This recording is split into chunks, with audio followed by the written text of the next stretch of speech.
Grammar यानी कि हिंदी व्याकरण, उसमें हम लोग लिंग के बारे में पढ़ेंगे। लिंग आप लोग जानते होंगे कि लिंग का इंग्लिश क्या होता है, जेंडर होता है। लिंग का इंग्लिश क्या होता है, जेंडर होता है। जेंडर मीन्स लिंग होता है। ये हम लोगों के बुक में पूछ रहा है, ये हम लोग का चैप्टर 5 है, यानी जेंडर, लिंग।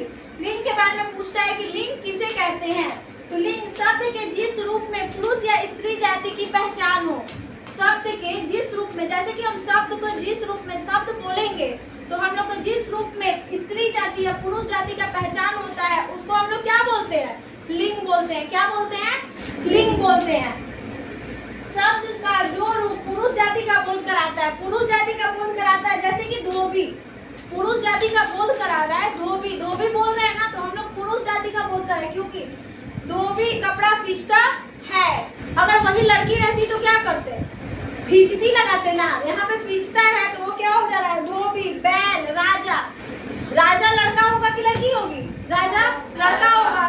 तो लड़का है यानी कि वो क्या है, स्त्रीलिंग है कि पुल्लिंग है, पुल्लिंग है। अगर स्त्रीलिंग रहेगी तो वो क्या कहलाएगी, राजा नहीं कहला करके वहाँ पे क्या हम यूज करेंगे, राजा के यहाँ पे रानी का यूज करेंगे।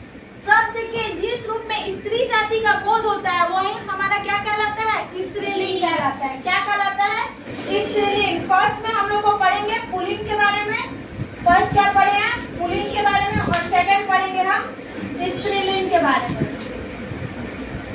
स्त्रीलिंग के बारे में हम लोग पढ़े हैं। स्त्रीलिंग में जैसे कि धोबी, धोबी कपड़ा खींचती है, तो हम क्या बताए हैं यहाँ पे, हम धोबी का यूज किए थे ना पुल्लिंग में, तो धोबी कपड़ा खींचता है, खींचता लगा रहे हैं तो धोबी कपड़ा खींचता है, यानी कि वो हमारा पुल्लिंग का ये यहाँ पे बोध हो रहा है।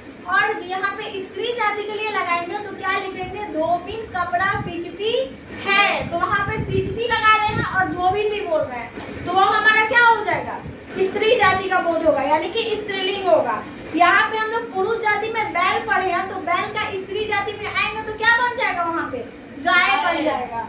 पुरुष जाति में हम लोगों के लिए राजा का यूज किए हैं, तो हम जब स्त्रीलिंग बनाएंगे तो वहाँ क्या हो जाएगा, रानी बन जाएगा।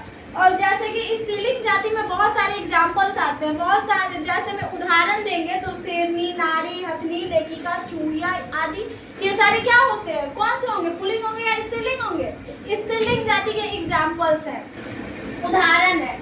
दिनों, महीनों, पेड़ पौधों, ये सब क्या, पेड़, ग्रहों, देशों, समुद्र, अधिकांश ये सब पुल्लिंग जाति के लिए आते हैं। कौन से जाति के लिए आते हैं, पुल्लिंग जाति के। जैसे दिन, महीना, पहाड़, पेड़, ग्रह, देश, समुद्र के नाम, अधिकांश, ये सब क्या होंगे, पुल्लिंग जाति के लिए आते हैं। और भाषा, नदियाँ, तिथि, सड़क, गाड़ियाँ, शक्ति सूचक नाम, बोलने वाले लिपियों के नाम अधिकांशतः स्त्रीलिंग जाति के लिए आते हैं।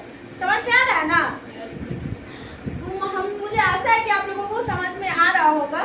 अब कुछ जैसे कि संज्ञा शब्द स्त्रीलिंग तथा पुल्लिंग के लिए सामान्य रूप में प्रयोग किया जाता है, जैसे कि खिलाड़ी, राष्ट्रपति, मंत्री और प्रधानमंत्री, डॉक्टर आदि, ये सब क्या होते हैं, इस संज्ञा शब्द जैसे कि स्त्रीलिंग तथा पुल्लिंग दोनों के लिए यूज किए जाते हैं। जैसे कि हम यहाँ पे लिखते हैं खिलाड़ी, खिलाड़ी लिख रहे हैं, तो खिलाड़ी में यहाँ पे हमारा स्त्री भी हो सकती है और हमारा पुल्लिंग भी हो सकता है, दोनों हो सकते हैं। यहाँ पे ये कोई नहीं लिखा हुआ है कि यहाँ पे बस ये पुरुष ही होंगे, यहाँ स्त्रीलिंग और पुल्लिंग दोनों का यूज हो सकता है।